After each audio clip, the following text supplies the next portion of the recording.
Visit you, and nimeona that the effect of drought. So I don't know if you can tell us more about the situation here.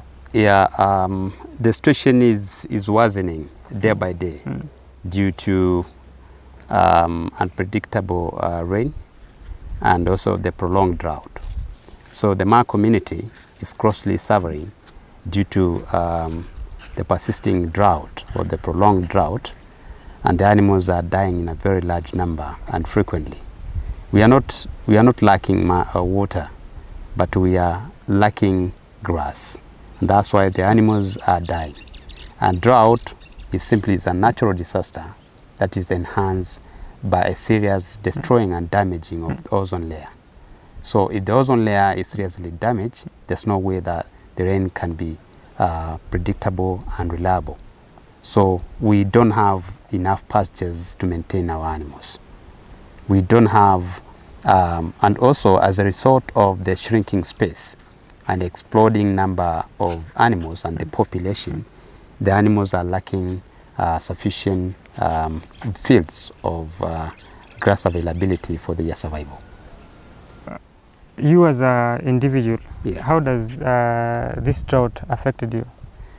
Okay, I personally, I suffered a very serious loss of losing the animals and money. I used over 1.7 million trying to maintain and to rescue the life of my animals by buying food, moving them from one place to another, which is very, very costly, buying big parcels of lands in Ukambani land, but they have still died. So I experienced a very, very big loss. I lost more than 50 yards of cows. For now, I lost money, 1.7 million, the maintenance cost of my animals, and I've still lost a very big number of animals. That is, that's 50 over 50 by number. Yeah. That's only the maintenance only. Yeah, because you buy food, you try to maintain their health. You move them from one place to another, from like moving from here to Kambani County, searching for pastures, not specifically water, searching for pastures, because water cannot keep animals healthy without grass.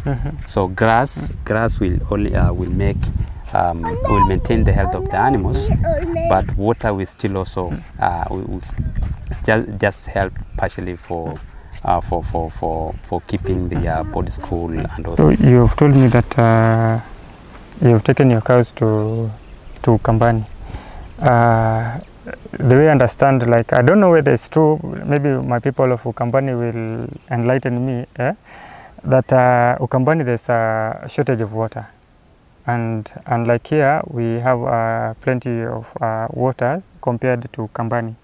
So how is it that you have decided to take your cows and your animals to Kambani instead of here? Yeah, thank you, Luca. That's a very good question. Let me try to balance so that to try to justify your understanding.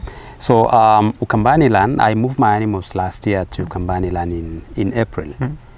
I went there for a pre-study or a pilot study. To see the situation or the pasture situation there, and I came to realize that Ukambani land is subdivided already, is a privatized parcel of lands. So they have parcels of land which are guarded by use of fencing, and there is also water, but the water is not naturally flowing. The water is, you have to buy water.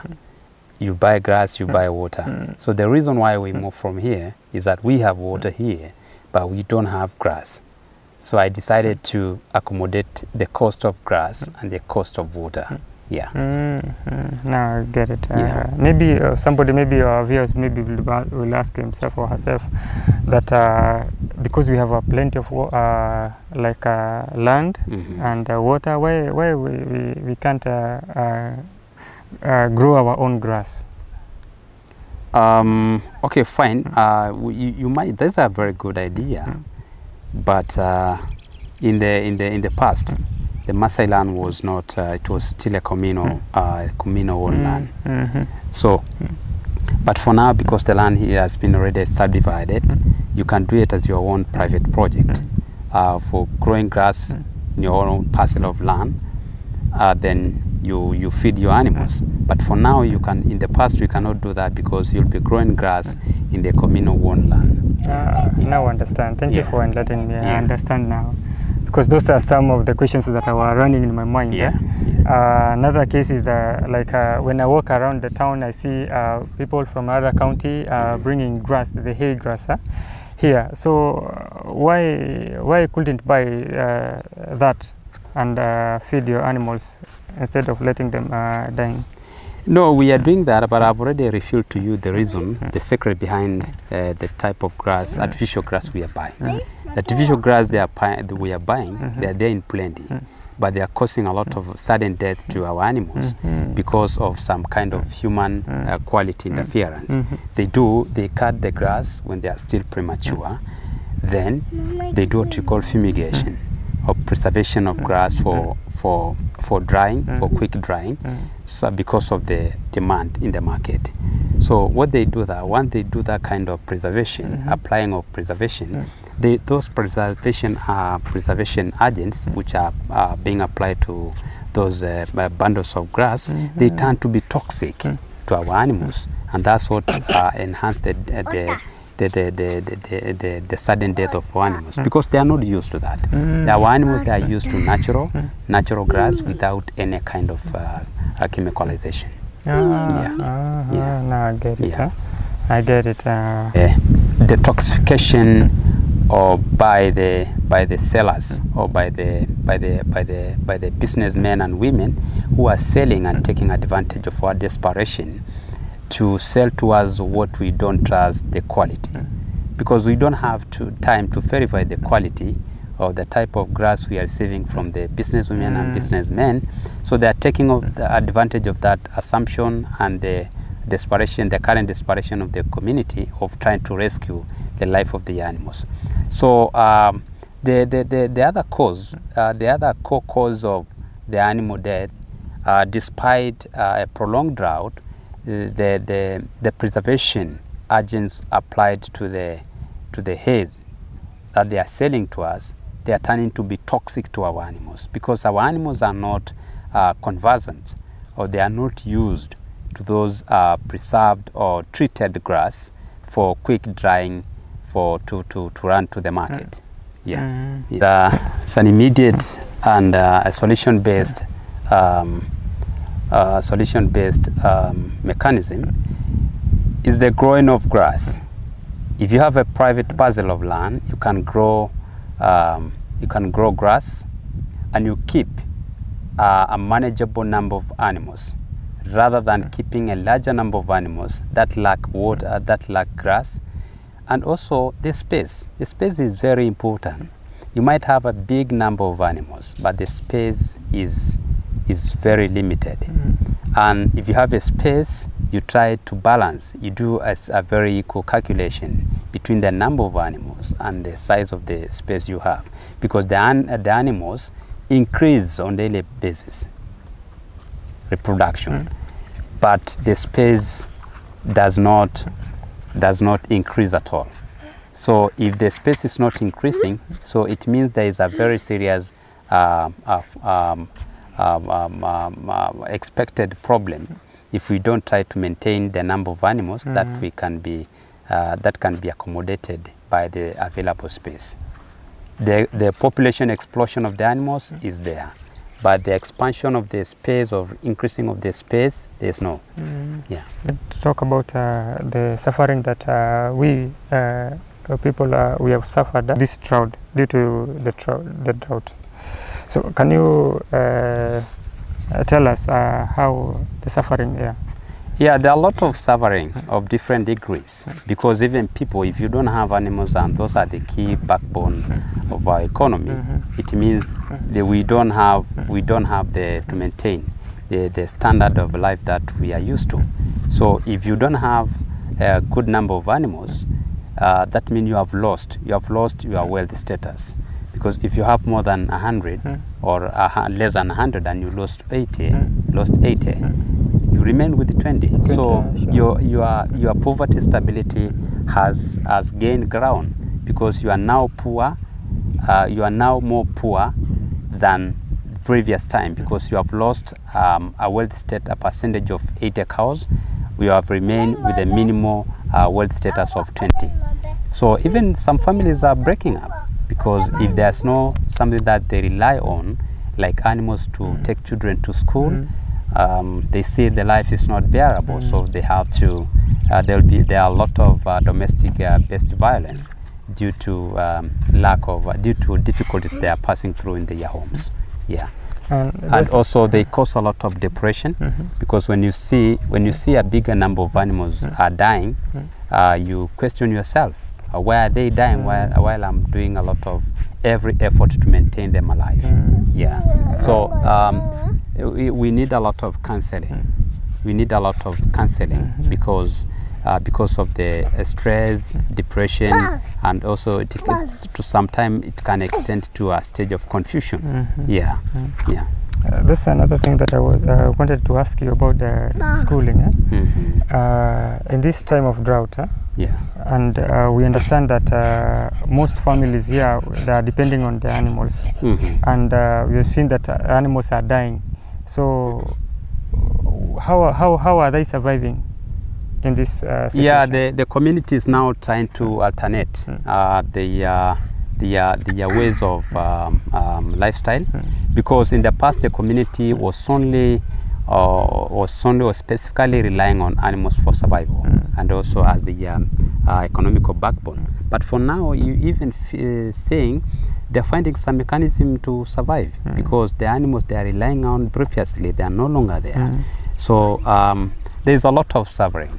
When I observe our locality here, women, they wake up at around 5, going to those local plantations to search for some kibaruas to maintain their life, to maintain their families, because the animals are no longer there, and also to try to get some cash to take their children to school, because in the past we have been solely relying on animals to take our children to school, to feed our families, to clothe our families, and also to maintain ourselves.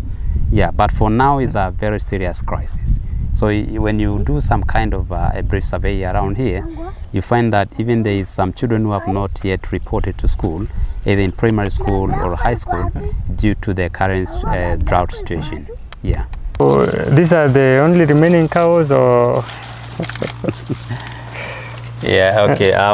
Because you are here, let me just say no, but it's not always culturally.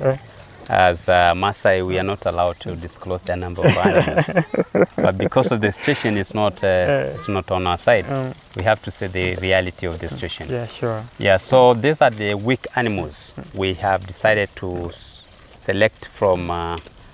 The bigger number to maintain them at home, because they are very weak to a point of not having a lot of strength to walk to the further pastures. Yeah, yeah. Okay. Yeah. So we decided to buy this maize stock to maintain them here. Yeah, they're very expensive. I bought like 3 lorries at a cost of nearly 39,000, and they can only consume for a period of less than 2 weeks. Wow, yeah, wow. Yeah. For every month, I can use like maybe 60 to 70,000. Yeah, to maintain them at home, because even the larger number of animals that we have moved them out of home for further pastures, and we are still giving them some feeding surplus in the morning, so that they can retain morning energy or strength to go for day pasture search. Yeah. Wow. Yeah, the drought is real, actually. Yeah. It's very real. Yeah. It is quite very. Currently, as a Maasai community, we are doing what we call a loss-making business, whereby we are pumping a lot of money to still dying animals, but we are gaining nothing from them, because for now the market is not pleasing at all. Yeah, sure. You find that a cow that I was buying at a cost of 30,000, for now it is going less than 5,000. Yeah, less than 5,000. Wow. Yeah. It's a serious. Yeah. Really serious. So you see now a cow like that one, I bought it at a cost of 35,000. But now if you take that cow to a market, people will just say, okay, fine. If you like to have maybe 3,500, it's okay. From 35,000, so that's a total of 95% loss. Yeah.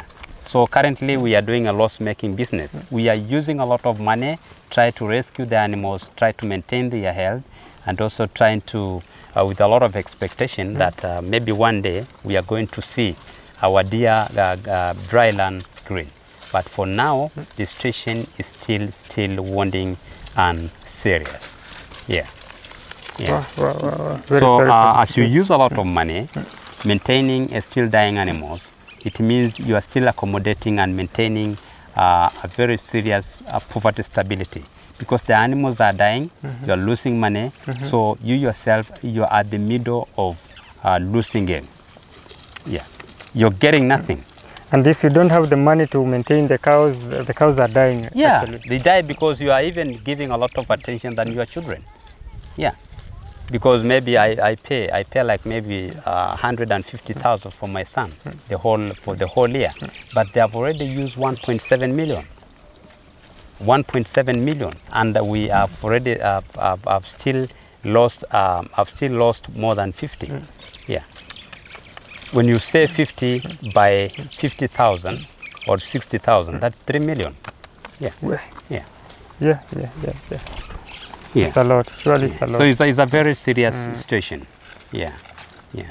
So when you see the animals are dying, the poverty level, the poverty spectrum of the community is widening, and the situation is worsening, because if there's no animals, no food, no clothing, no good shelter, no good medical care, no good even there will be a lot of domestic based violence, because people, a happy family cannot be happy without food, without all the basic needs. Yeah. Oh, so I've seen you are lucky enough to have water. Yeah. And I was just asking if this water is it's permanent or it's seasonal. Okay. Just for curiosity. Yeah, it's quite interesting. Yeah. Yeah. So the water is permanent because the water is being channeled directly from the permanent spring beyond. Just behind the Isinet Primary, there's a natural aquifer, a very big water source there. So the water is being directed to this point purposely for farming. So it has never dried up. But the problem, the big challenge, as I told you earlier, the resources are shrinking while the people's population is exploding every year. So it's growing rapidly, but the resources are shrinking. So this water is under very stiff competition for consumption, and also when people are using for farming. Yeah. So to try to balance that kind of starvation, to avoid the conflicts of interest among the consumers or users, they have to come up with a highly scheduled timetable and professionally scheduled timetable of giving people a timetable breakdown, when to use, when not to use. Yeah. Yeah. And in previous years, that I've heard that the Morans, that walikuwa wananyima watu kutumia hii maji. I don't know if that thing still continues till to date. When was it? Is it 10 years ago or is 5 years? I can't call it well, but it's like 8 or 10 years ago. Okay. So, okay, I've not heard of that, and I don't want to apply any kind of grapevines or romance mongering about it. So I have nothing to comment about it, because I've never come across that kind of situation. Okay, so this water, hakuna conflict ambayo imewahi arise the wafugaji and the consumers, farmers, to have fights? No, they don't do that, because you see now, the livestock keepers, become consumers, they are the local farmers and they are the local livestock keepers. So when that kind of situation raises up, they can just sort it out locally. So it doesn't go beyond the local boundaries when it comes to administration attention or seeking for solution. Yeah. Yeah. So the livestock wanatumia the same water and the farmers. Yeah, yeah, and even people there's a bigger number of population from the community which is using this water for domestic consumption. Yeah. So and this water is kupunguza the severeness of the drought in this area. Still the drought iko pale pale and the makali iko pale pale. That is a very good question. But you see now, you cannot convert grass water into grass. You see, so grass can work without water, but water cannot work for the animals without grass. You see, so you see, animal water consumption is just a surplus for quick digestion, and also to maintain they act as the body coolants. You see, coolants agent, but it doesn't mean that it's going to rescue the animals for survival. But without grass, animals cannot survive. But without water, without grass, they cannot survive. Without water, they cannot survive partially, but they can survive because some of the animals, a bigger number of animals that we have, they are drought resistant. So they are drought resistant and thirst resistant. So they cannot, a drought can be very dangerous to animals and very severe to animals. But to water, they can have some kind of a grace period to seek for water. But when the animals stay for maybe for 1 week without grass, they get emaciated and they finally have to die. So you see now water is not grass, you see? So animals cannot eat water, but they can drink water to cool their thirst. But they cannot survive without grass, you see? Post-feeding, that's the time they can seek for water. But they cannot, pre-feeding, they cannot seek for water. Now I get it. Yeah. You're saying like, now we have water. Why are we still saying that we have drought and I'm seeing our cows are still dying? Yeah, water is not for grass growing. That's the reason why we are not, we still saying we are mostly relying on natural natural grass, natural rainwater grass. We don't rely on artificial grown grass. So that's why you are seeing water. Yes, we have water, just for commercial farming, but not for growing grass. Yeah. I get it. So